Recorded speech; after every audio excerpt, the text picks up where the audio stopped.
Okay, so I have now explained how shallow cataract features form, and how you can interpret current direction from the ones that are directional features, and also how they can be rounded, slightly rounded, or very straight. So now let's check out the Øresund Sound in Denmark. We find 3 coves all slightly different, but each of them formed from a current running through them. One of them is an expansion bar which forms after water is compressed. This can happen after a tight turn in a river, or after a quick elevation drop. Next to the North Channel in the Irish Sea, we also find both of these features, with a river scour that leads into it. Northern Japan also has coves with river scours that lead into them.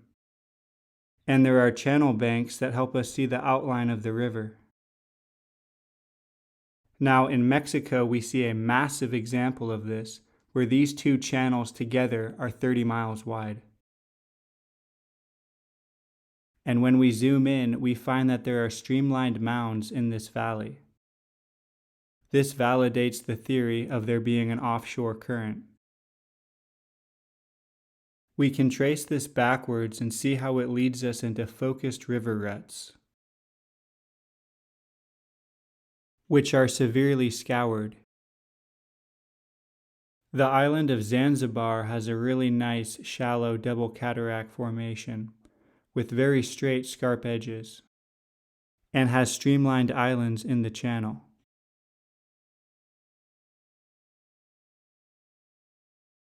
And then of course, Sharks Bay, Australia has to be the best location in the entire world for this.